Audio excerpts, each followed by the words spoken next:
Welcome back to the Easy Podcast. This is episode 8 with... Oh, sorry. I'm not used to being on the other end of that. Usually I'm the one that starts I it. know. I'm just throwing... That was uncomfortable. Welcome to how I feel every week. You should be used to it by now. Okay. Hi, I'm Zach Habits. With me, as always, is... Eric Thurston. He's dying over here. He's dying over here. Oh, that was great. Yeah, and this is the Easy Podcast, as Eric so eloquently said for the first time ever recorded. There you go. First and last. Yeah, probably. and this is episode 8, and what are we talking about? Bohemian Rhapsody. Yes, and? Stars Born. And? Lesson 0. And? Red Dead Redemption. Yeah, the thing that's been taking up all of my free time. That's what he's really excited about. Yeah, I can't wait to talk about that some more. But first off, we're going to get to what we've been working on. Eric, you got something. I've kind of been just, all my free time has been spent playing Red Dead Redemption 2, but you are working on something right now. What's going on with that? Yeah, I'm still working out the pre-production for kind of the 25-year biopic for what I've been doing in film and photography. However, this last week I was in New York, and so I had to take a break from that. And I was in New York because my son just signed a big record deal with Atlantic, and we had to ratify his deal. And it was great. It's his first time in New York City, running around Times Square. Wow, that's quite the event to go to New York for your first time. Just sign your record deal and on Halloween of all days. Oh, it was on Halloween. Yeah, it was Halloween. Right. Wow. Yeah, and of course, I decided I'm going to vlog while I'm there. Yeah. And that was cool. So being a vlogger and a YouTuber in that space, and I thought, well, what I've got 6 hours of free time. He had other meetings that I wasn't a part of, and so I'm running around, and I'm like, okay, where do I go? I hadn't been to Central Park. Okay. I've been to New York a number of times, but I haven't been to Central Park. Haven't been over the Brooklyn Bridge. Okay. Like I've been to it and taken photos of it, but I haven't actually walked over it or been over it, which I thought, well, maybe that might be cool. But I'm like, Casey Neistat's new YouTube Studio 368 looks really tempting. Yeah. So that bubbled up to the top of the list. And then, of course, the largest photo video store in the world. Right. B&H. So that was my 6 hours, 368, and running around on the subway to get there and B&H. So who's Casey Neistat and what's 368 for people that might not know? Okay, so Casey Neistat is a filmmaker, YouTuber, and he started making films a number of years ago. He had a series on HBO with his brother, and I forget the title right off the top of my head, but and he's been doing amazing things. He developed an app that was like a video sharing app called Beam, sold the Beam company to CNN, and had a relationship with CNN with maybe kind of retooling what traditional news looks like. Mm-hmm. And so Beam News kind of was born out of that. But he's been doing filmmaking for many years and probably one of the top YouTubers that's doing that particular thing. Yeah, he's definitely in the upper scale on the YouTubers that are doing filmmaking and vlogging. He's kind of pioneered the vlogging look and style that you see everybody imitating now. So. Right, yeah. And 368 is his newly opened studio, right? Where you can kind of walk in, rent out a space, and do... Creative studio, creative space for they've added an element of gaming to it. They've got podcasting stations. They've got editing stuff in there. I didn't actually go in because they had this big... If you watch his channel, he just recently released this video where, and I forget the guy's name, very famous photographer that does these group nudes all over the world. Oh yeah, I know who you're talking about. Mm-hmm. So I actually wasn't able to get in because Spencer Tunick was there doing this photo shoot installation with 70 naked people. So jeez. in 368 inside the studio. Wow. So it was it's kind that of big of a studio. Yeah, it was. It's 2 stories, and it's like that whole section of. I mean, for New York, it's a good size. Right. Yeah. Also very expensive for New York. But yeah, so I actually tweeted Casey, and I said, "Hey, what's the chance of being able to record my vlog from 368?" Now, he was busy doing this photo shoot and didn't respond. I didn't expect a response, to be honest. So, but I went over there, was walking around. I've seen it filmed 100 times from his YouTube channel, and I go, "Oh, this is cool." And so decided I would explain why I haven't been vlogging in the last few weeks. Like I put 2 videos up in the last 3 weeks. And so as I'm walking around the block doing my vlog and talking about different value, like entertainment value or educational value or inspirational value, and being more clear on what this content strategy is going to be. And what the direction of the channel would be for you. And so I walk across the street. So I have 360. So I'm thinking in my mind, okay, I'm going to sit down opposite side of the street. I'm vlogging. The camera's on me. It's got 368 in the background. I go, that'd be cool. Yeah. Who's in the background? Casey Neistat. Casey comes out, and I guess he was leaving the studio for the day, and I happened to, this paramedic goes by, and so I pause because of the loud sirens, and I turn around and I'm like, "Hey, look!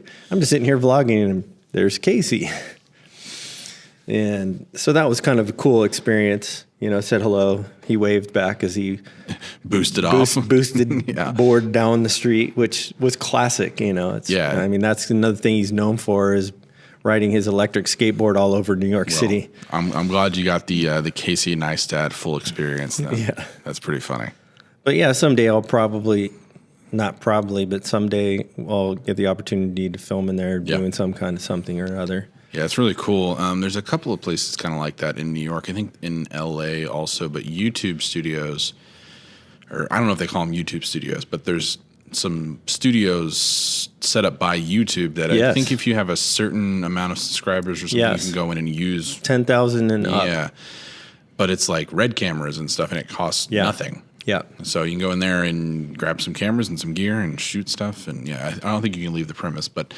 Yeah, it's really interesting that this culture that we have now of just social media and YouTube. I don't want to say celebrityism. I mean, there is some of that, but at the same time, like some of these guys are putting in serious work and creativity. So I don't want to discount that at all. But, yeah, they are. But really cool stuff. So yeah, there's 5 of those studios to my knowledge. There's one in LA. There's one in Toronto. Okay. There's one in Sydney, Australia. There's one in London, and I believe the other one is in.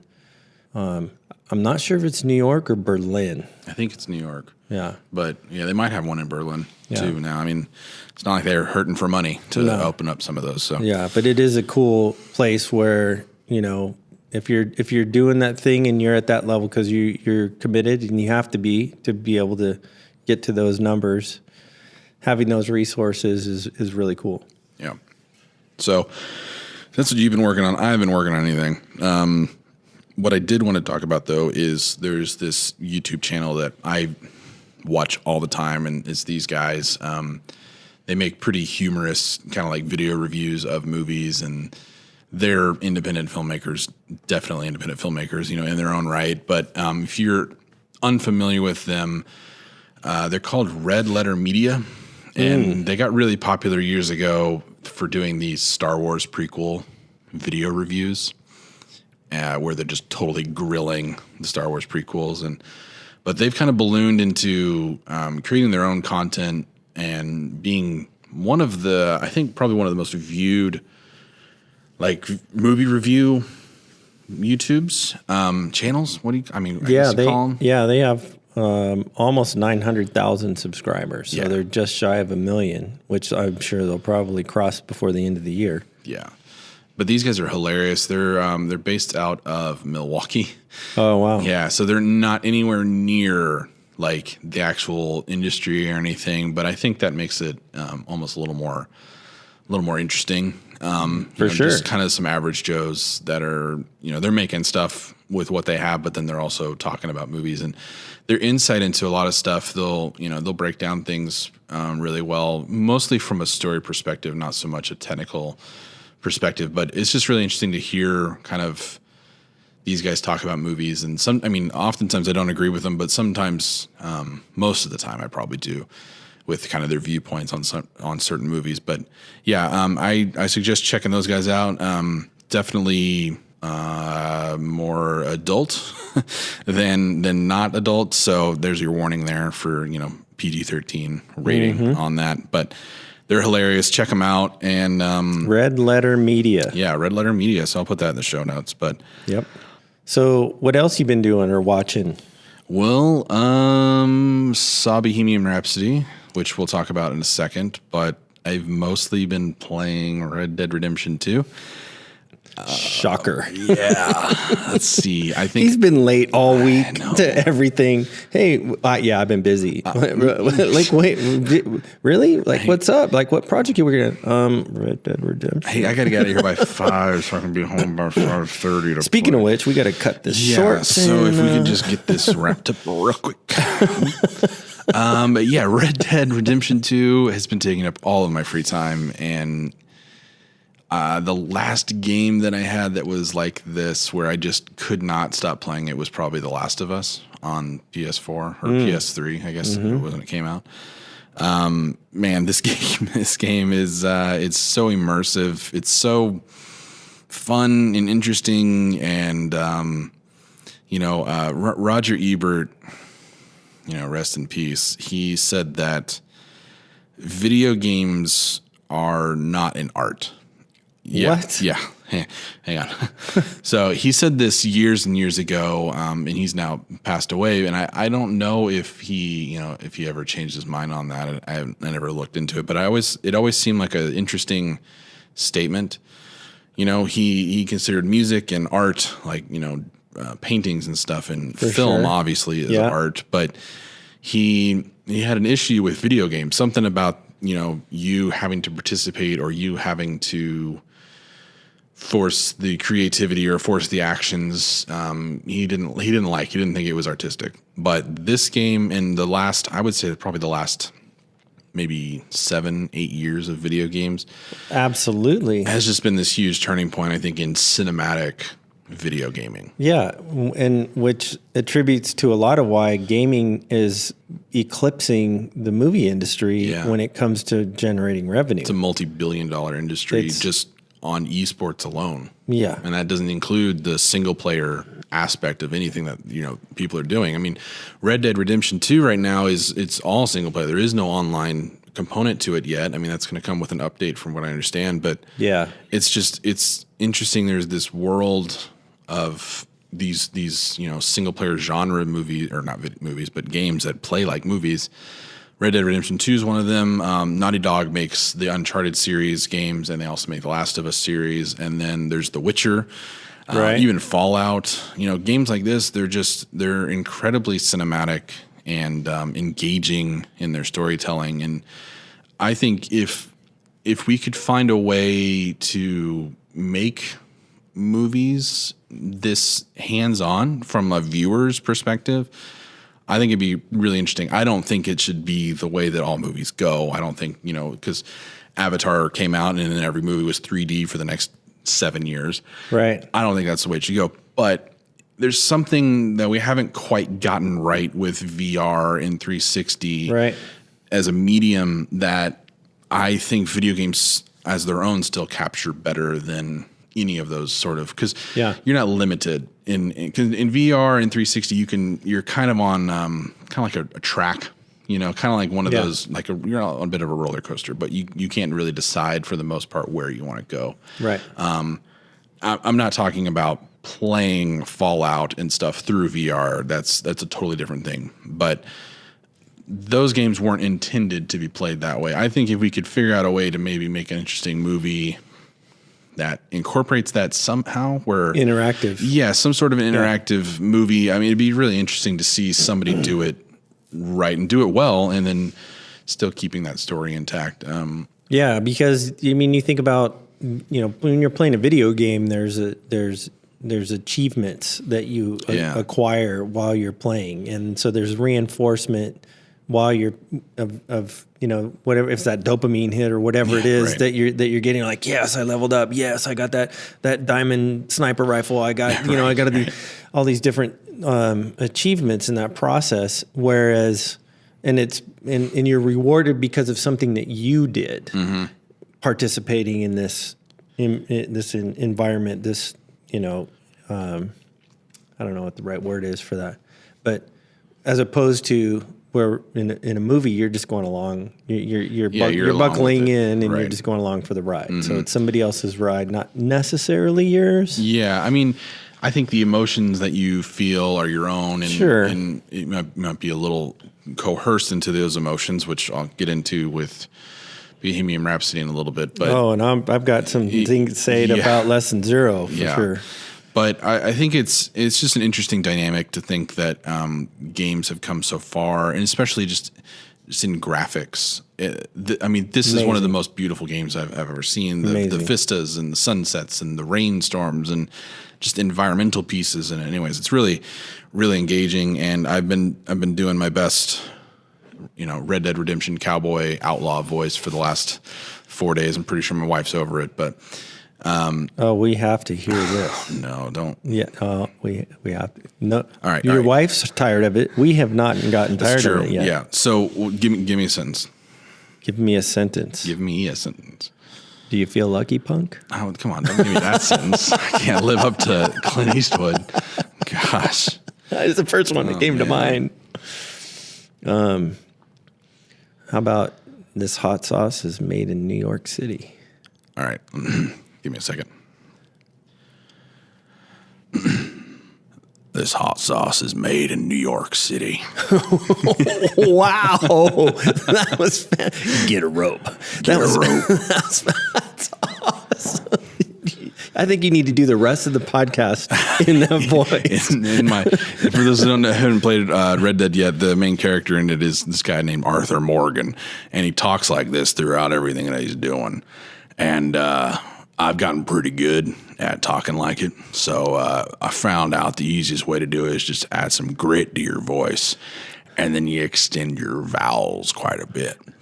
And that gives you a nice outlaw voice. Nice. Yeah. So my wife keeps telling me I need to start doing voiceover work, but yeah, we'll see. I don't know. I can do a pretty good pirate. So if you're looking for voiceover, yeah, please reach out to Zach. Yeah, email me at zach.abbots@gmail.com. There you go.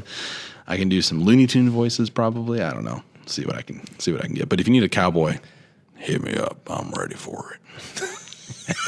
That's awesome. That's fantastic. All right, that's enough Red Dead talk. Let's get into some movies. So the first movie we're going to talk about is one that I saw, but Eric has not been able to see it. I was supposed to see it. My wife hijacked my movie plan and said we have to. She's been leaning in on me. Said we have to see. When we went to see Venom. Yeah. She went to the other theater at the same time to watch Star is Born. That's funny. She saw the better movie. She did. She did. And so she would not let me go see. She goes, we are going to see, like, she was leaning in pretty hard. This is what we're doing. Yeah. And that's not how our relationship is. But when she leaned in that hard for a movie and I'm the movie guy, I'm like, all right. Yeah. You go with it. And I was going to I had a plan. I was going to see Bohemian today. And then we visited a friend that is kind of wrestling through some cancer stuff. Yeah. And I'm like, okay, I can go. There's a 3:00. And then it's like, we're going to record the podcast at 3:30. I'm like, I don't think I can. Is there a fast forward button on this Bohemian Rhapsody? Can I watch it times 10 in speed times 10? Yeah. But I thought, let's go for it anyway. Yeah, that's all right. I mean, it's not a movie that I think we both need to have seen to talk about. You probably know a good portion of Freddie Mercury and Queen's history. You were alive then. Sounds so awful. I'm not that old, people. I know you're not, but you were alive during this, although you were pretty young. for this. I mean, the height of their career was like 82.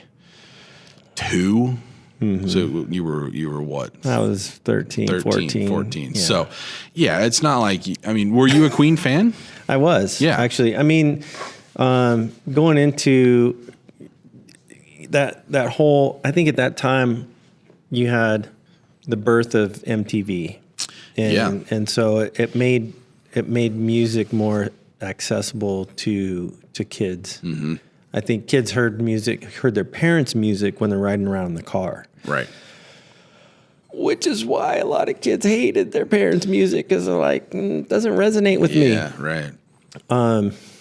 And so for me, it was on the rock side anyway. It was Queen. They had music video. There wasn't a lot of bands that had music videos on MTV. MTV in the early years was scrambling to get content because there wasn't any. And the songwriting was, in a sense, so easy to participate in and resonates. Yeah, it's actually a common theme, like a reoccurring theme in the movie, is that whenever they're talking about writing songs and who Queen is as a band and as a character, I guess you could say, they constantly bring up, like, Queen is for those misfits in the back of the room, the ones that aren't a part of any group, but they resonate with the lyrics or the music, and by them doing that, now they're a part of a group. Right. And so it was this band of misfits that got together and made music for the other misfits, and it blew up. I mean, and the timing too on their release. So, I mean, they blew up late 70s, early 80s, and you had this time in music where 70s was pretty much dominated by disco. Mm-hmm. And there's a lot of people that disco did not resonate with. Yeah, I mean, the big backlash with Kiss doing a disco album and everything, right? I mean, it was, I mean, kind of that was the thing. Now, you also had synthesizers being developed, Kurzweil, and that whole, and then the new wave thing started coming through early 80s. And so there was a lot of talk about, rock is dead. The whole disco movement's like, oh, rock and roll is dead, blah, blah, blah. Well, rock and roll isn't dead. And it's funny because I just saw this meme on Facebook yesterday where there's this guitar on fire and this guy's smashing it on the ground in true Jimi Hendrix Monterey Pop 1967 style, Yeah, right. And the meme text said rock and roll is truly dead, and saying hip hop and pop and all these things are surpassing it now. And that may be true when it comes to record sales, as far as bottom line P&L reports for these record labels, but it's never going to be dead. Yeah, and it doesn't need to be. And there's it. And so anyway, I digress a little bit, but that whole rock scene, Queen was still a big part of what true rock was, as far as they're musicians playing instruments. Mm-hmm. It wasn't all this overproduced digital, and even the new wave movement with all the synthesizers and all that type of stuff got a lot of pushback in the beginning, and like, oh, that's not music, blah, blah, blah. Right, yeah, computers making it. Yeah, right. And which I don't agree with that either. No. But, you have bands like Led Zeppelin, Van Halen, AC/DC that are musicians playing instruments, and Queen was right there with them. Mm-hmm. And in many cases, kind of more along the lines like Journey, where they resonated with a bigger audience.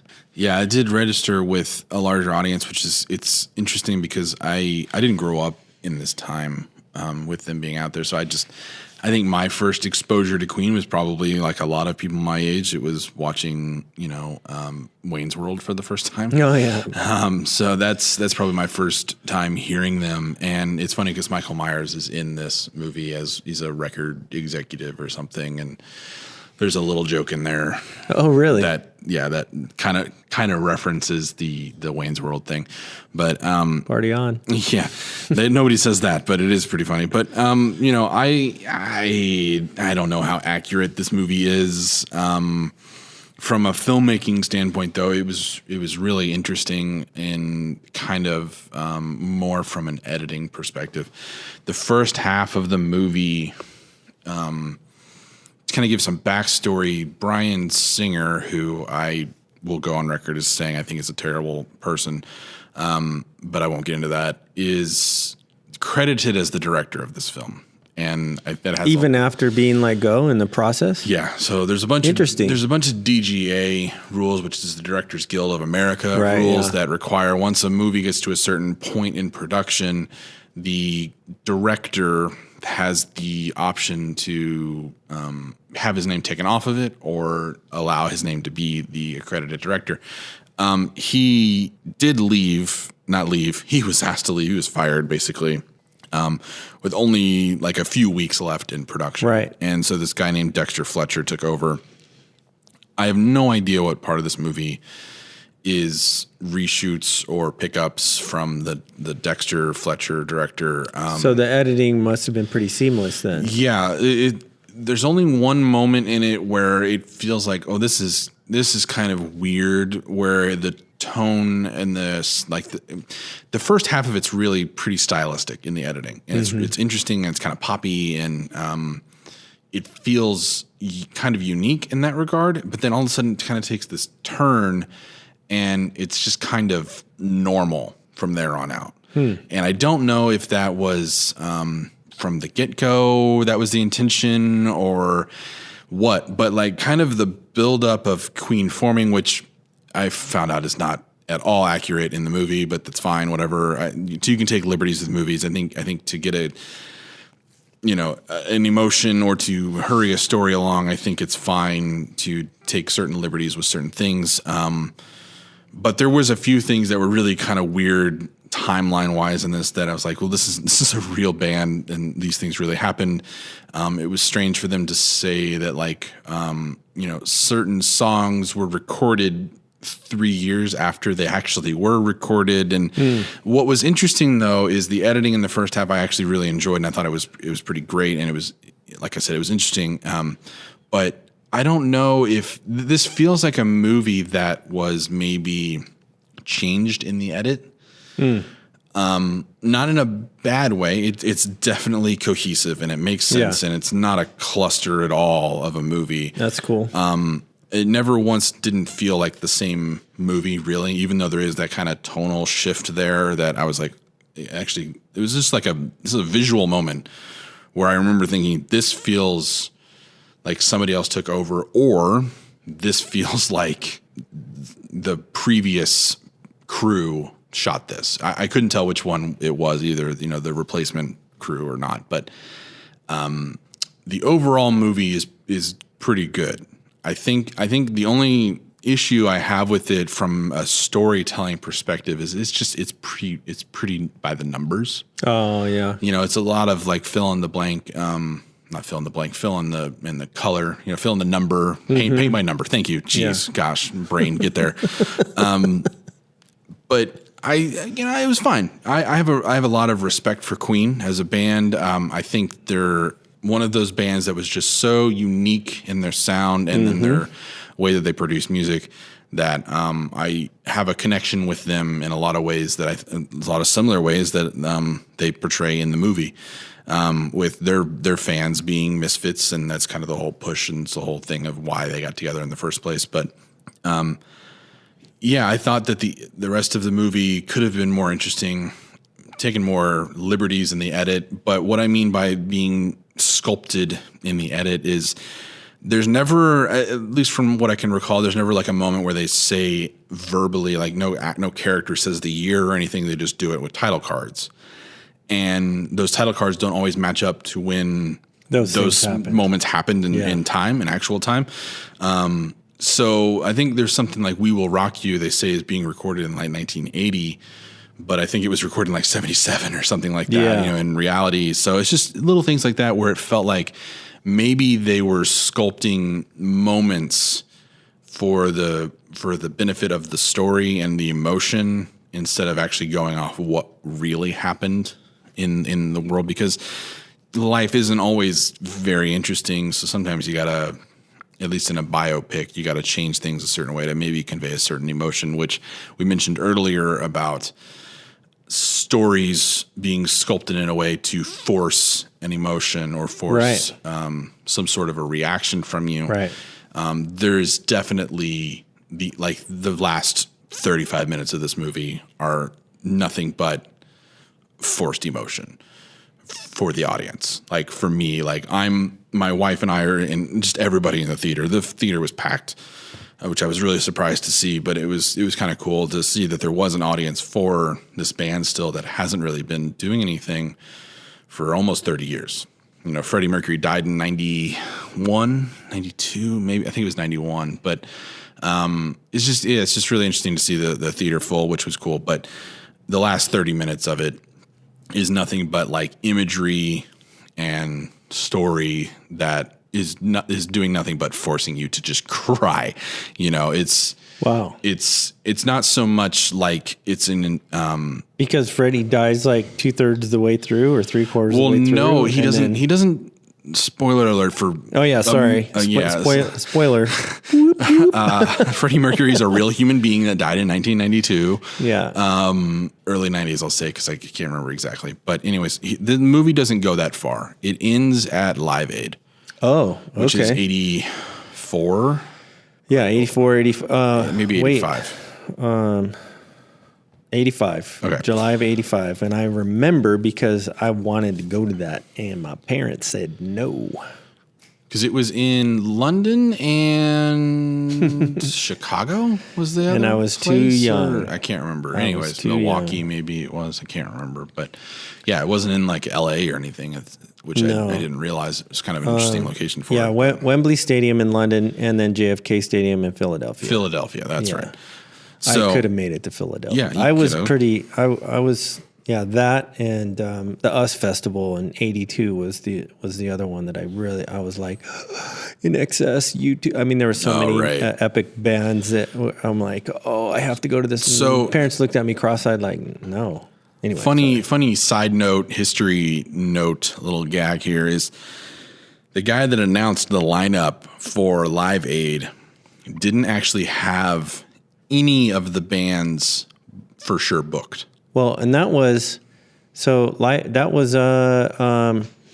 oh gosh, what's his name from the Boomtown Rats? Bob Geldof. Bob Geldof. That's right. Yes. I'm like, Bob Geldof was he was kind of the one that got that whole thing going. But it was funny because he announced all these bands and he had no booking of them at all. No official booking. None of them agreed to do it. Most of them that were announced had no idea that it was happening, that the announcement was even being made. And once their band was mentioned, they were, but none of them wanted to be schmucks and say that I don't want to help. Managers on their phone after that, I can imagine. So none of them wanted to be like, no, we don't want to help the entire nation of Africa. Because you're going to look like a tool. Yeah. So it's funny because Dire Straits had a concert in London that night.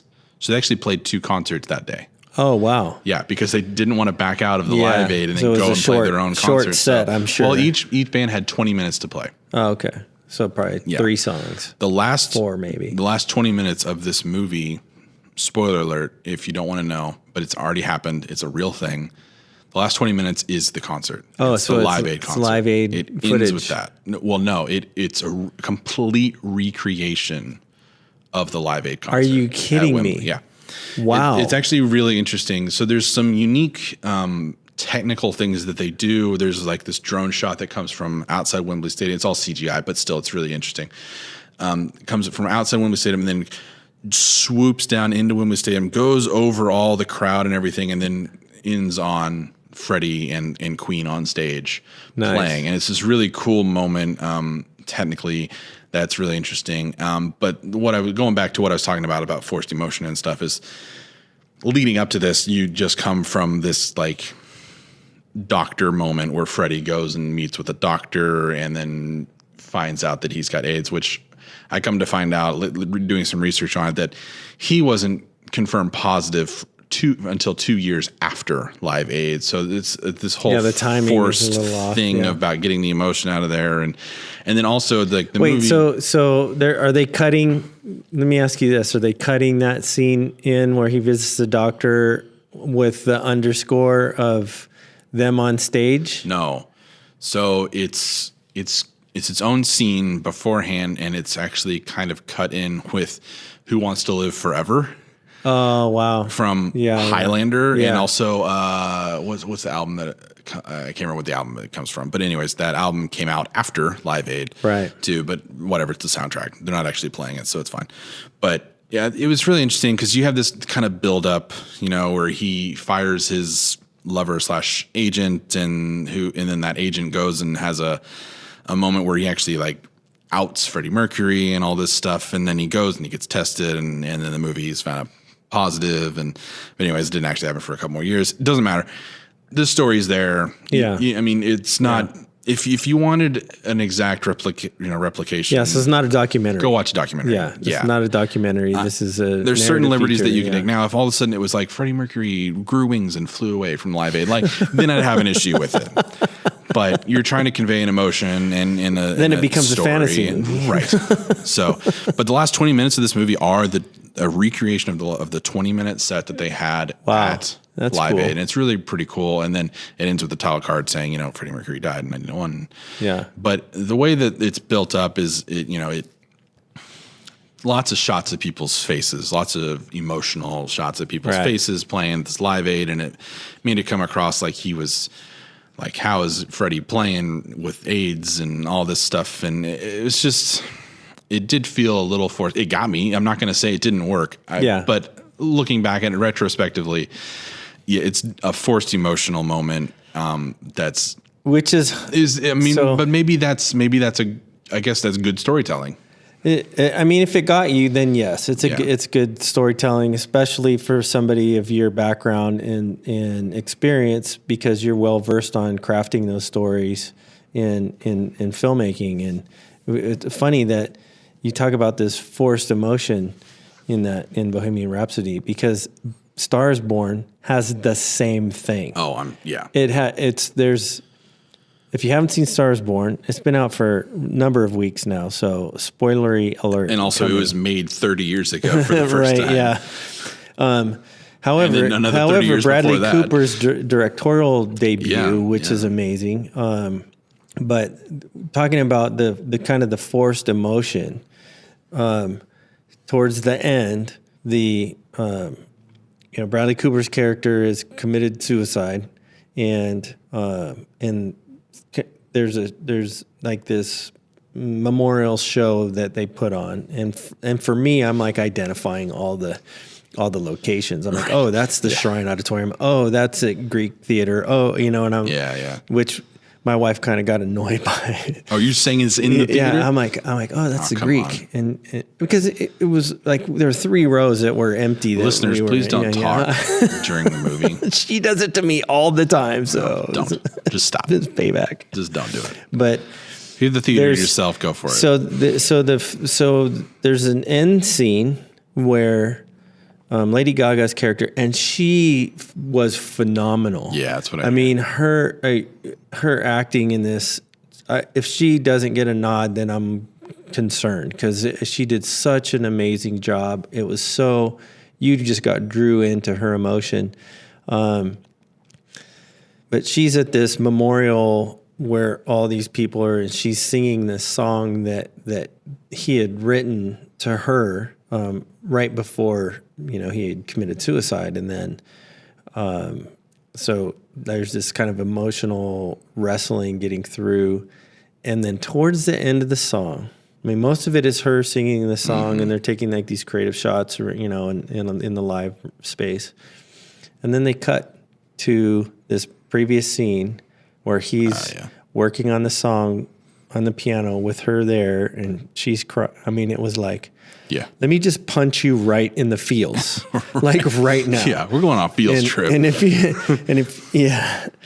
And my wife and I were talking about this as we walked out, and she goes, I was so mad. Like, you already had me. I was already bawling. And then now you got to just tear my heart out and throw it on the ground and stomp all over it, will you? Right. I mean, it's an interesting aspect of it, because I feel like, and I haven't seen this, but I feel like I would be along with your wife in that regard, and like you've already got me. Right. What's the good in making me just hate this moment? Right. Because now I'm not reflecting on it. I'm not in the same boat as Lady Gaga's character. I'm now like, oh, just drained. You're draining me. It's awful. And that to me, that's even more forced emotion. Mine was just like cut back and forth to different characters that were in that moment. There was no flashback weirdness. Yeah. That sounds like really like maybe they weren't confident enough in the buildup of the story up until that point. Because I think that's what I like about those moments that are earned. Yeah. Is that you have that whole story, that 90 minutes or whatever, building up to that emotional scene at the end. And if you're emotional because of everything you've just seen before, and then the floodgates open at the end, I shouldn't need that extra flashback. And I think it had to do with the edit, to be honest. So the length of time that they showed her singing the live song was probably too long. Okay. So you are connecting with her in that moment. Now, if they opened with that and she started into the song, maybe like into the first verse or into the first chorus, and then it kind of does this, flashback. Right. And that first cut was shorter, then it probably wouldn't have felt so forced. Like as you start to see her sing and you see her struggling like emotionally, but getting the song out. And then as you pan into her eyes, kind of looking off into the lights or whatever, and then you cut to that, it probably wouldn't have felt as forced. Mm-hmm. So I think for our podcast, we're talking about filmmaking. We're breaking down these stories, and it's not just a movie review, but we want to get into the technical, and I appreciate that that's what we're doing, because it sets this apart. But that particular moment, I think that cut was too long. Mm-hmm. That cut of her singing was too long, because it allowed the audience to get into that space, as opposed to let me go into that flashback emotional moment. Mm-hmm. It was still emotional. It still worked. Yeah, but it felt that flashback, because it didn't come soon enough, felt forced and felt like it was like, oh, let me just continue to hammer this on you. Right. That's actually a really interesting thing to point out, because I had a similar moment in Bohemian Rhapsody. Once I realized that, oh, they're going to do the whole Live Aid 20 minutes. You're like, this is the crescendo of this movie, is we're going to actually just have a Queen concert. Yeah, which is cool. Which is really cool. Yeah. But at first, though, I was like, oh, what are we? This is too long. But then once you realize that that's what it's going to be, is that you know what, you came to a Queen movie because you like Queen. Yeah. This is your reward, right? I guess you could say. Yeah.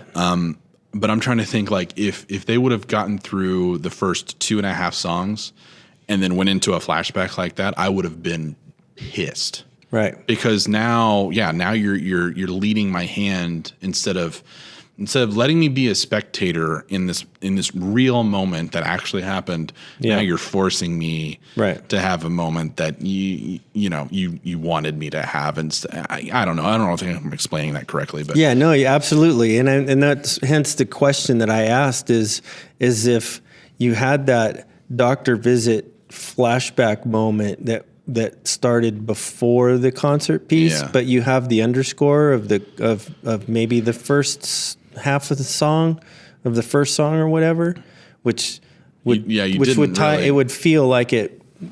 It's separated by like 10 minutes. Of other stuff happening. So, I mean, it's interesting. There's some similarities there in the two movies that we saw, but it kind of feels like maybe one of them did it better, at least in the sense of that final emotional moment. I would maybe lean on Bohemian Rhapsody, taking the more classy technical approach in the sense of you just had the last hour and a half to get with this character, and now it's still forcing an emotion, but they were confident in that emotion payoff. Yeah. But interesting. Yeah. I mean, how did A Star Is Born look, though? I mean, the trailers and stuff just look Matthew beautiful. Libatique kills it. I mean, that was one of the things we walked out talking about, just the way that the shots looked. I mean, looked amazing. I mean, it was, you felt it, the look was played perfectly into the emotion of the storyline. That's cool. I mean, visually telling the story seamlessly, and Matthew just kills it. Yeah. The other thing about it that I had a criticism on was, I think knowing the story going into it, there's parts where it felt like the tempo drug, like it like long. I mean, it was 2:11, I think. So I think they probably could have cut 15 to 20 minutes out of it, and it would have worked really well. Yeah. There was just some parts in. They spent the time on the character development. And it's interesting because it's a substance.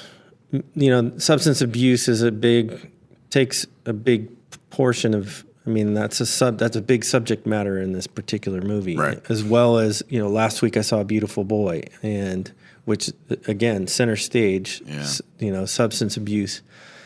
And whereas I felt like the tempo of Beautiful Boy was slow and it dragged and it needed to, because as being able to relate in that situation, it feels like, oh gosh, this is going on forever. You want it to end, but it doesn't. Right. On the opposite of that, Star Is Born, like he's wrestling with this thing and kind of comes in and out of it, but it wasn't like this. Oh, I kind of just wanted the movie to end, because I'm like, I kind of know where the story's going, and you've already got me, but there was a point in the middle where we were kind of just like, okay, I get it. He's got a drug problem. It's like, get there faster. Yeah, right. Get there faster. Yeah. I think that might be a common, I don't want to say issue, but that's kind of a common thing that happens with dramas. They might sometimes lean a little too much in character development where, I don't know if you necessarily always need that extra 2 scenes or 3 scenes to sell who that person is. Right. Sometimes, a little less is more in that regard. Right. Absolutely. I mean, that's cool. Though. I think it's one of the best looking movies probably this year. It's right up there with First Man look wise. The look on, I mean, it was fantastic. And some of the shots that they did, they actually shot real footage live at Coachella, at Glastonbury. Oh, wow. And at these actual music festivals where they came in the middle of the music festival, and they interrupted the music festival with a set from Lady Gaga and Bradley Cooper. That's crazy. For this movie. And Bradley Cooper actually does the singing. I mean, there was no overdubbing, there was no lip syncing like this. And obviously Lady Gaga, being a recording artist, can do that. That's what she does. And here, so for me, I haven't really been a fan of Lady Gaga as far as her music and that type of thing. The first time I saw her was in 2010. It was 2009, 2010 at Lollapalooza. Oh, okay. Yeah. And I wasn't necessarily, her music didn't really resonate with me. However, it was the first time, because I was there covering the event, and I was like, wow, she's a really great performer. Stage presence for sure. Just amazing. Like top 10 of shows that I've seen in my lifetime. Oh, wow. Okay. Like, she's that good. Yeah. And so I thought, wow. And then after watching this movie, I'm like, I'm a fan. Yeah. Because she just really nails it, knocks it out of the park with her performance in this. And it was just really done. I mean, from Bradley Cooper's directing, from the acting and from the look, the storyline. My only hang up again is just the tempo was a little bit slow in the middle, towards the middle. Well, that's funny that you talk about singing. Rami Malek, who is from Mr. Robot, but he plays Freddie Mercury in Bohemian Rhapsody, didn't sing at all. Yeah. I saw the interview with him and Jimmy Fallon on The Tonight Show, and he was talking about the process of when he was auditioning for the role. Like, he didn't audition intentionally; they called him in, right? And he said, "Hey, I don't play the piano and I don't sing." And he was saying he probably got the part because they were like all shocked, like, "Hey, we finally got an actor that's humble." Yeah, right. That's pretty. He's funny. like, "No, really, I don't. I don't. No, play. I really can't." Yeah, I think they taught him how to play. There's quite a few shots of him actually playing piano. And I mean, it's not for long periods of time or full songs for that matter, but there is a little bit in there, and it could be just clever editing or camera or CG, who knows now, but it's definitely not him singing. It was funny though, because he does kind of look so much like Freddie Mercury. He does. I've seen some of those photos, especially with the mustache on. Yeah. It doesn't really look like he's lip singing. And he had some teeth that were made. Yeah, he's got some prosthetic teeth. Yeah. But it was fun to kind of see that, and I guess they used an impersonator for some vocal parts, and then also real Freddie Mercury audio. Oh, wow. For certain things. But there's a few scenes where he's like writing a song, or he's writing Bohemian Rhapsody, like, in a bedroom or whatever with a piano. And it's clearly not taken straight from the recording. So how many Galileos are there going to be? Right. Yeah. Yeah. It's actually a really interesting scene. I'd be really curious to see like how accurate that scene is, because when they are going through and recording that song, it's probably one of the highlights of the whole movie. It's really cool. So, but anyways, that's going to be enough. I think we've rambled enough about these two. Check them out, Stars Born and Bohemian Rhapsody, and let us know what you think about them. In theaters now. Go check them out. Or if you're listening to this 5 years from now, I don't know what the streaming platform is now. Right. We are all robots. We're on the 453rd Actually, episode. all you have to do is think of the title, and it'll start playing in your mind. Yes. And do that thing. What iPhone are we on now? You should know. You have the latest one. No, what iPhone are we on in 5 years? Yeah, probably. Is it even still called iPhone? iPhone 29. It's just a download directly into your brain at that point. Perfect. That's all I need. So it would be your OS, iOS, MOS. iOS. But it's in my eyeball now. Yeah. Well, let's get to a new segment that we're going to start doing every once in a while. We won't do this every week, but every once in a while, maybe, I don't know, every quarter. Try and Flashback Friday. Yeah, flashback. It's not Friday. No, but it's not Friday. It rolls off the tongue better. But if we're gonna do a flashback movie, we're gonna it might not be film flashback. Stop. It might not be 30 years old. It might be just 10 years old. But we're gonna try and talk about a movie that's older. Rewind the clock back to 1987. See what I have to work with here. Gosh, I have to edit all of this. You know you're leaving that in. I am. This is all staying. But so for this episode, we're going to talk about a movie starring Robert Downey Jr. And I guess he's not really the star of the movie, but he's the one that everybody remembers. He is. From this movie. And the movie is called Less Than Zero. Less Than Zero. We've kind of got this substance abuse theme going on. Oh, that's true. I didn't even think about that. Should we call this a substance abuse episode? Did Freddie Mercury have any substance abuse? Yeah. And was that illustrated? It's in there a little bit. There's some cocaine and pills, but they don't get sued. They don't get into super deep into it, no. Yeah. But rock and roll, though. That's the 80s. Yeah. So... But Robert Downey Jr. is not really the main character of Less Than Zero, is he?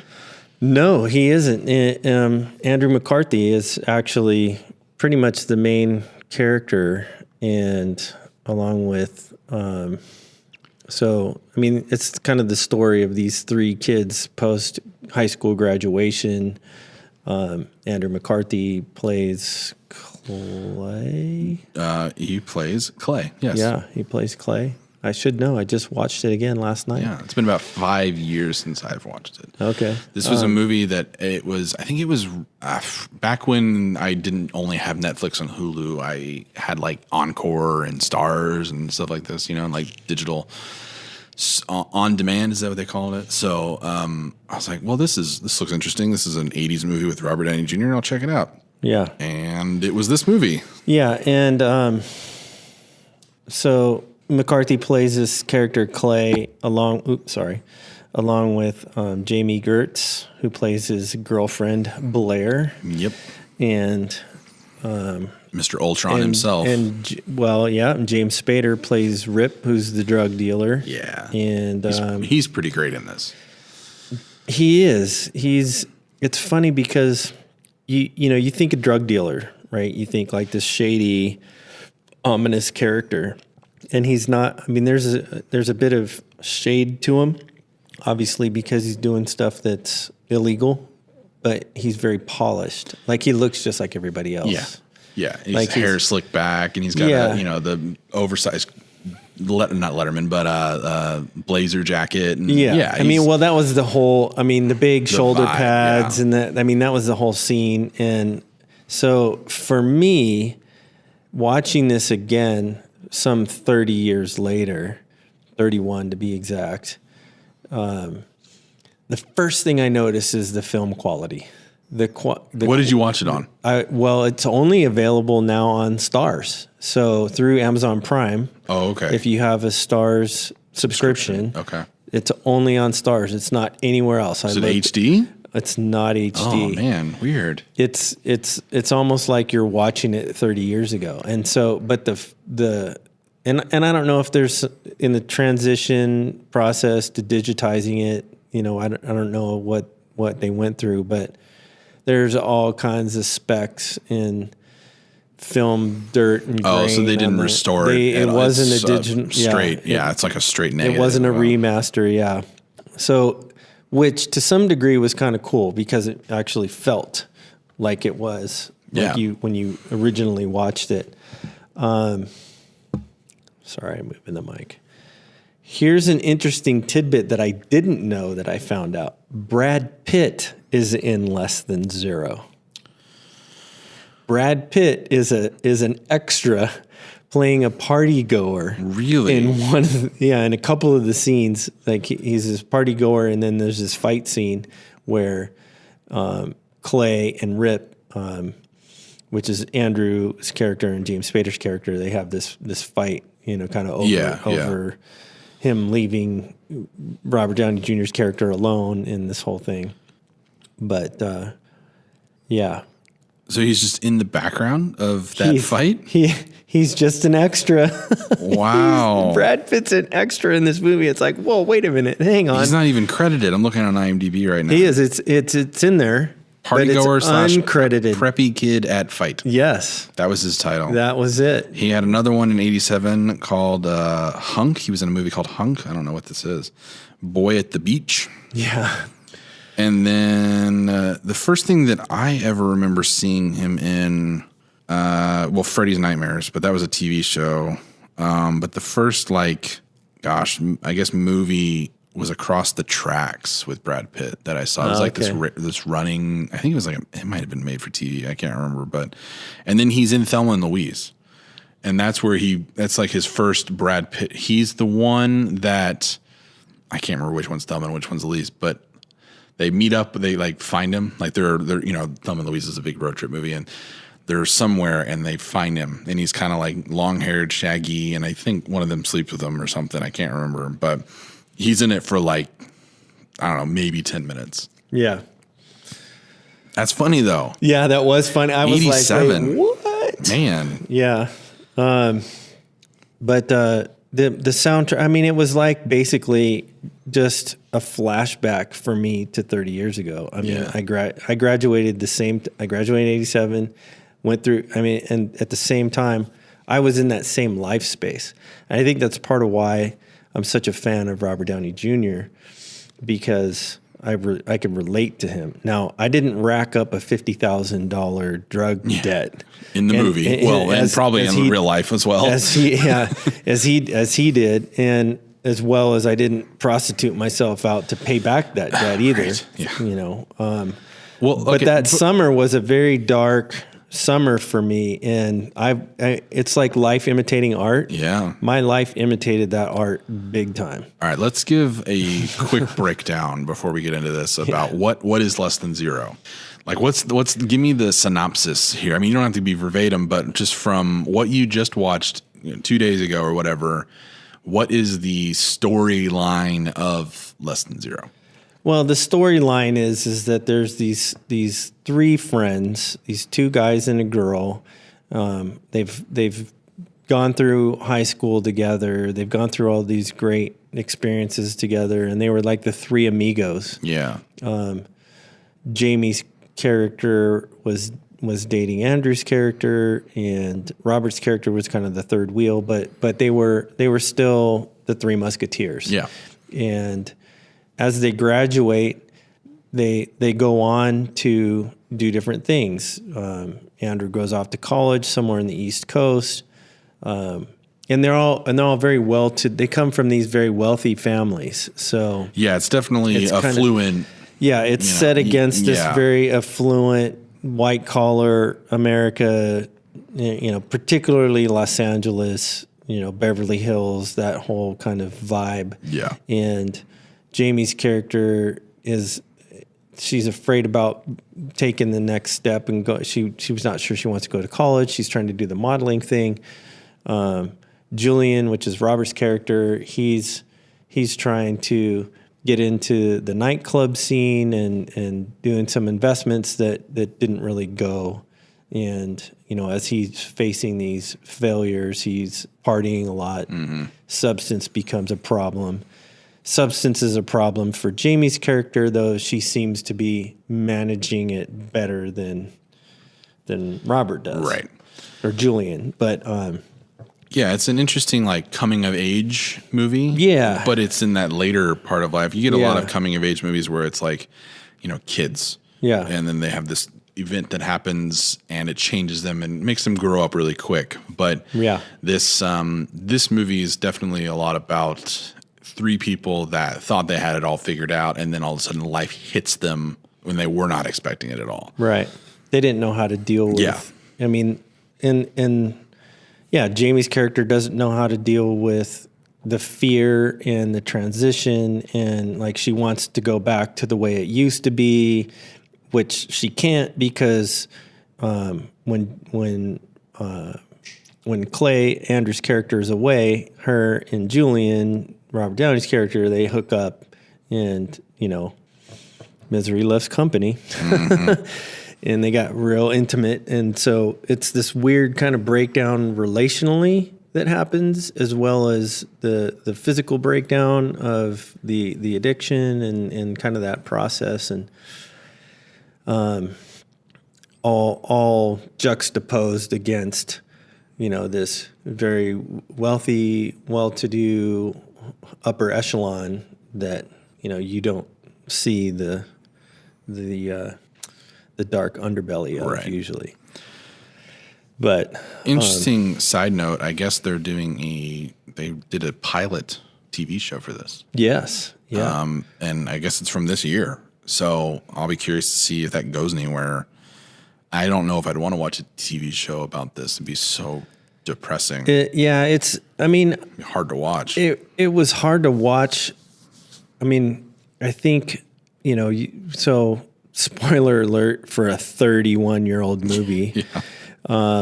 Julian, Robert Downey's character, gets rescued from this situation for the last time, and it's for the last time, not because he had this successful recovery, but because he ends up dying. Yeah.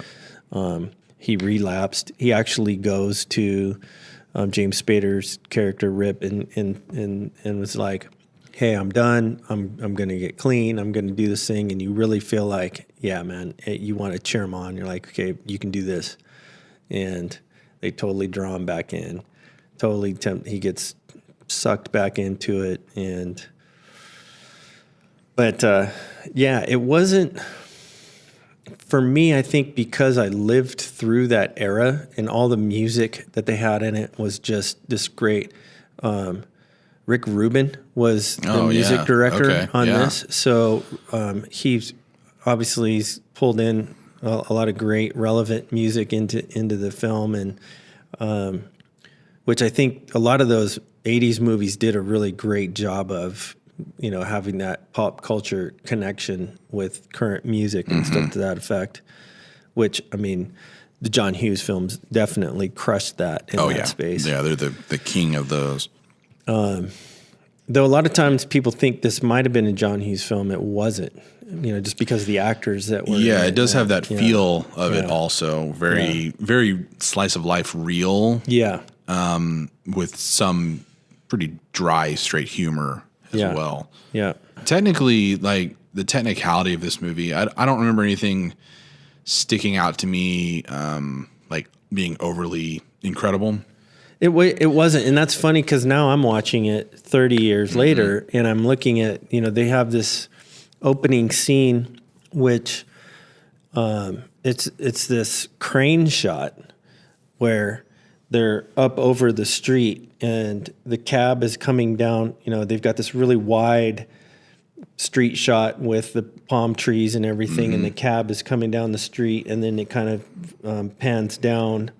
And it's following, as he's zooming into the cab, and it gets to almost right beneath, and then it cuts to inside the cab with Andrew McCarthy, who has come home, right? He's taking a cab to get back to the house. Oh, by the way, this is a Christmas movie. Yeah, right. Yeah. Again, this dark story, not only juxtaposed about, with the upper echelon, but the joys of Christmas. Yeah, it's a really interesting juxtaposition for sure. And family relationship or the destruction thereof.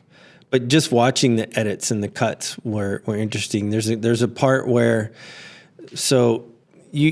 before like the opening, you already get the fact that they've graduated, they've gone their different ways.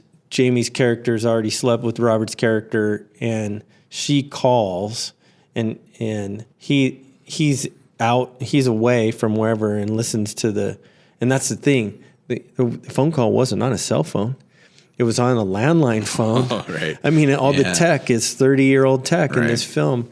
And he pushes play on this recorder, like this voicemail recorder, to listen to her message. And she's calling to come back, and he's thinking he's coming back to see her.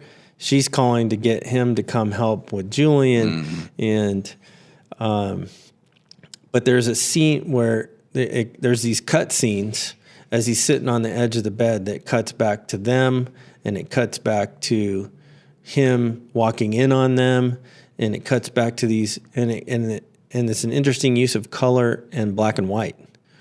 Oh, so, I don't remember this. I didn't remember it either. And when he remembers the scenes that he's remembering are in black and white. The previous, and I thought, that's an interesting use of color in black and white that you don't see too often. You don't see that much of that anymore at all. Yeah. It's definitely a very 80s, early 90s thing. Yeah. The color, though, that is one thing I wanted to talk about, and it's something that I wish I would have remembered this movie when I was doing pre-production on the Party Narrative series that I was working on, because there is a lot of party in this movie. Oh, yeah. And it's all neon colors. All neon, pinks TVs. And teals. And it's really cool. And so I was just going through some screenshots and stuff of it, just to kind of remember some different parts of it. But yeah, it's a very 80s looking movie, and Dayglow was a thing. I mean, everybody was wearing, and you don't see a lot of the Dayglow as far as the fashion was concerned. I mean, you do see a lot of the tapered legs, pleated pants, big shoulder, jackets and that type of thing. And the hair, there was a lot of big hair in the 80s. But you didn't see a lot of the Dayglow, which, I mean, maybe that was a little bit earlier in the 80s, but even at that point was still a thing. Well, I mean 88 was Miami Vice. right?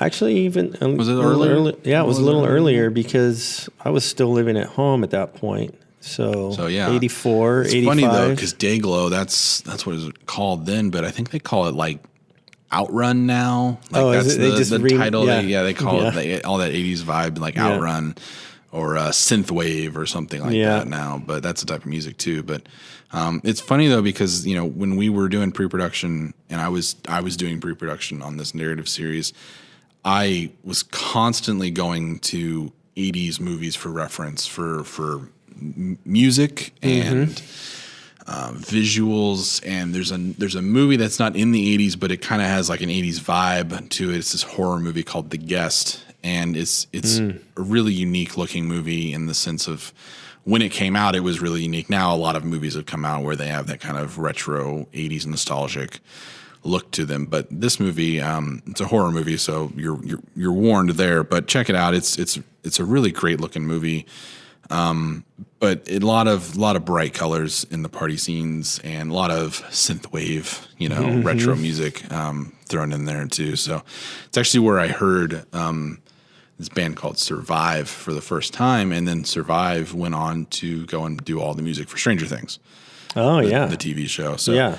But back to Less Than Zero. So it was based off of a book by Bret Easton Ellis. So Bret Easton Ellis has done a ton of writing. He is probably most known for American Psycho with Christian Bale. Yep. He did that, and that movie is another one that I think we could probably hit up on maybe during Halloween next year or something for a flashback episode. But there's a lot of stuff in that I think is really interesting, especially in like a storytelling aspect. It's because it's kind of told not necessarily in order, or you don't know if it's present or if it's past or if it's even happened and all this stuff. But I was going to ask, you had brought this movie up, and what about it resonated with you so well? I mean, you mentioned you basically being the same age as this movie when it came out. There was the demographic that it was aimed at. Yep. But why do you think 31 years later you're still thinking about it? Well, I think there's a couple of reasons. One, I'm an RDJ fan. I've been a fan since the Brat Pack years. I've watched his career in even his personal life. He went through a lot of the similar struggles with substance, but yet has overcome. Yeah. So his story, not just career-wise, but even personally, is a story of victory and overcoming these challenges. I think last week watching Beautiful Boy, feeling just that the angst and the gut punch the struggle, and so my son's been in this battle, and he's making some good choices, and we're standing in it with him. But so I shared my story with my struggle through that at that time, because I struggled through some of those same things back then. Right. And I've overcome. And so I wanted to share that with him. And I think thinking about this particular, that was me. Like if I was going to say, where I was at 30 years ago, this is where I was at. Though I was probably a little bit of Clay and a little bit of Julian, but not all of both. Right. And thinking about holding on to Robert's story of overcoming, holding on to my experience of overcoming, and wanting to pass that story of overcoming to my kids, to my son in particular. And there's hope there. There's hope in that. And I think that hope, you've got to recognize the dark and the bad, and not be afraid to deal with it, not be afraid to tackle it, not be afraid to bring it out in the open.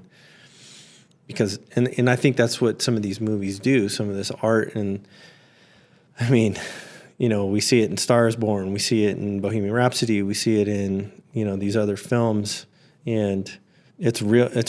It's a struggle, and if by talking about it, it helps provide that safe place, or it helps provide hope in overcoming, then yeah, let's do that. Yeah, I mean, hiding it doesn't help anything. Not at all. Not at all. Not at all. So yeah, I mean, I think, yeah, I mean, we talked about it last week, and we provided a link in our show notes for some stuff. But yeah, we didn't intend to have this theme for this episode. No, that's not. That wasn't what the intention was. But it kind of, it's definitely morphed that way to dealing with things that might be in the dark a little bit and bringing them to the light. And yeah, it's interesting. I think there's a lot of people that might be ashamed or afraid or scared to bring it up to people, but the alternative is much worse. So it is much worse. And there's another theme that we haven't really, we've kind of discussed, but not really pointedly recognized, that music is such a huge part of these movies. Oh yeah. This movie in particular, with Rick Rubin and doing that whole, being the music director, and obviously Bohemian Rhapsody, that's a music movie. Yeah. Stars Born, that's a music movie. Yeah. And music is such a huge part of, I think, resonating and speaking a language that transcends those fears and those the things that keep us locked up and buried. And it really helps us to be able to identify, relate to, express, and get those things out there. Definitely. So I know music for me was a huge, after that summer in '87, I came to my first U2 concert in 1987. It was the Joshua Tree tour. Yep. They played. I had to sign a film waiver. It was the first movie I was ever in. Oh, which wow. was Rattle and Hum. How? Now, you're in Rattle and Hum? I was a tiny little spectator at the I have that on Blu-ray. Sun Devil Stadium. What?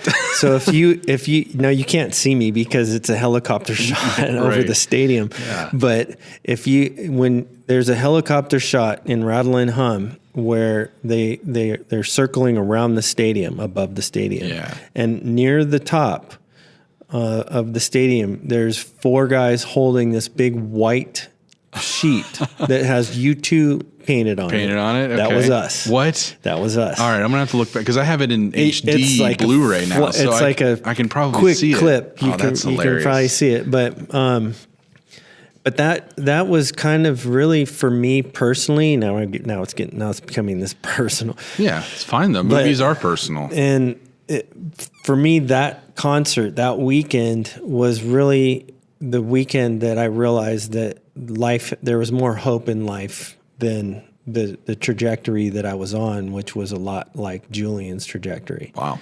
So that's why I have a U2 tattoo. I've got a Joshua Tree tattoo, and that music is what resonated with me and really helped me to go, look, there's hope. It can be different. It doesn't have to be this way. Yeah. Music is an incredible tool.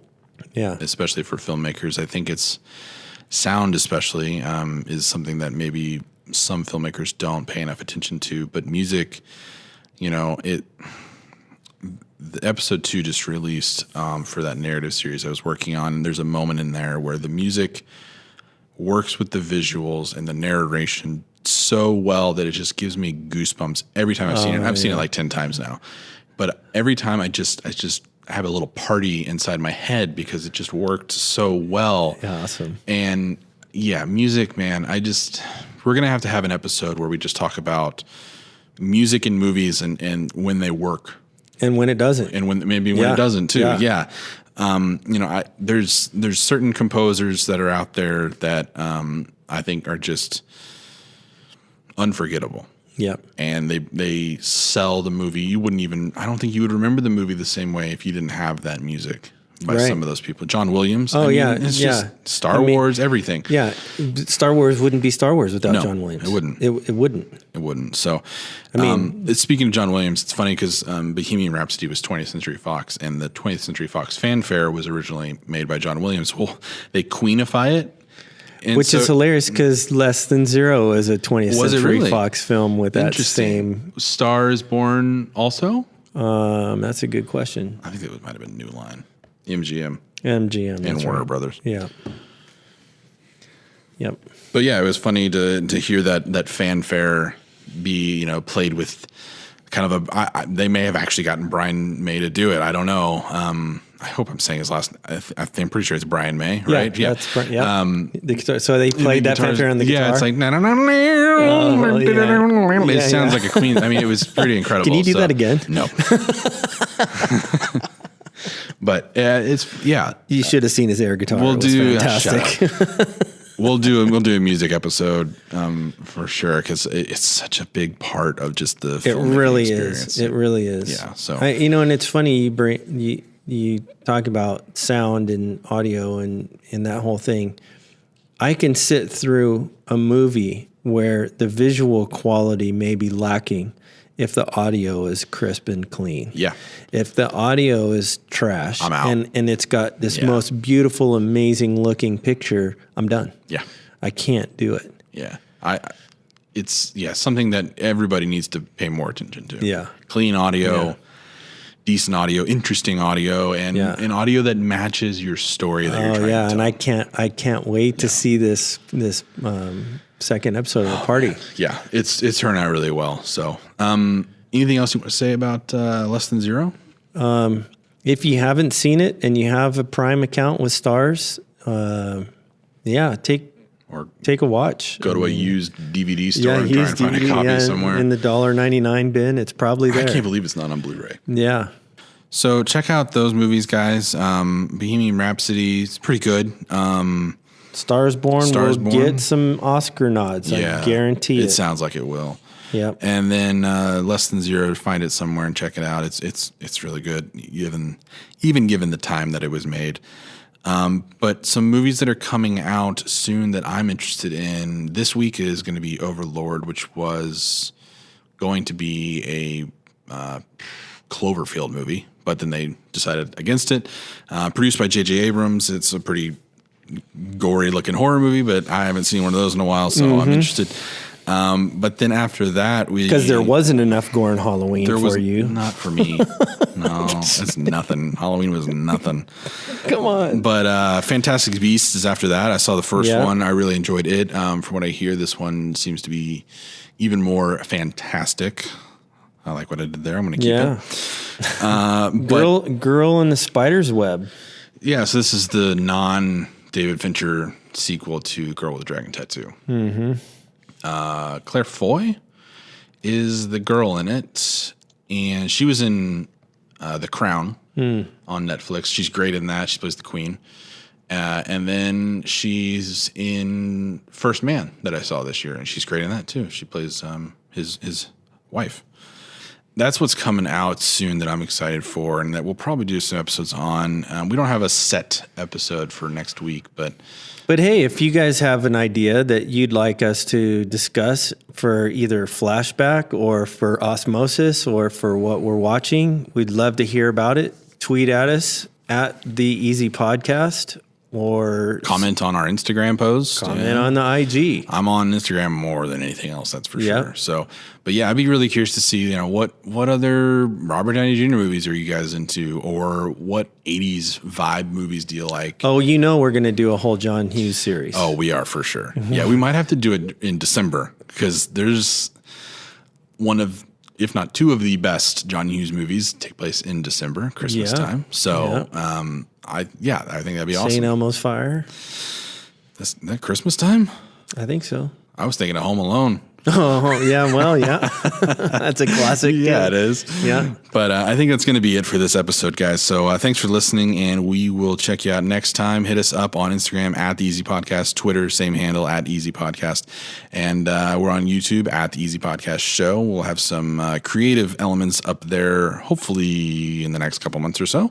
And you can find me on Instagram at Zach Abbott's, and Eric. You can find me at Eric Thurston. And we talked over each other. That's awesome. But you got it. It's in the show notes. So cool. You know where we are. Yep, that's right. All right, and guys. you can find us on Stitcher and iTunes. Whatever you're listening to it on right now. We're on other stuff too. Yeah. So right now we're having an issue with our search where you have to not put any spaces. Yeah. I don't know what's going on. I don't know what's going on. Some weeks it works, some weeks it doesn't. It's weird. But Anyways, but the link's there. Click the bit.ly link. I'm trying to close the show, Eric. I'm trying to close the show. You want to let the people know where they can find the show. Anyways, you can click the link on the Instagram. It'll send you right to the iTunes post. So thanks for listening, guys. We will catch you next time. All right. Peace.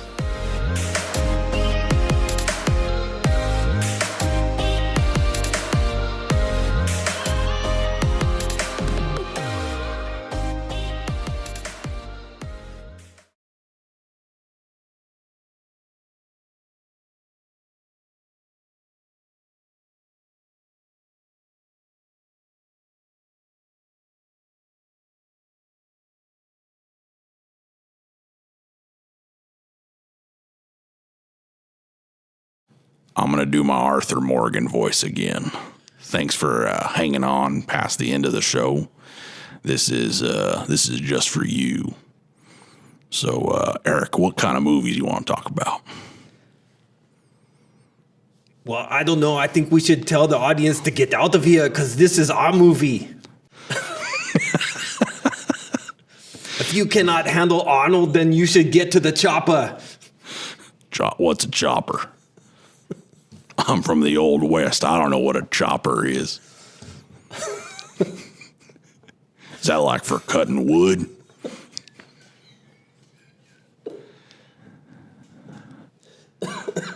Well, you can cut something with it, I'll tell you, if you get in the props, in the propellers. What's a propeller? It's the thing that lifts it off the ground. Are you trying to tell me that something can fly like a bird? I'm telling you, if you don't come with me now, you're not going to live. Them's fighting words where I'm from, sir. Your clothes. Give them to me now.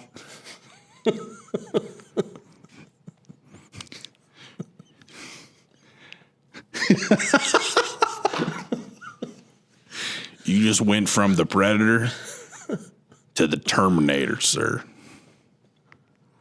There's a difference. That's the show. Thanks for listening.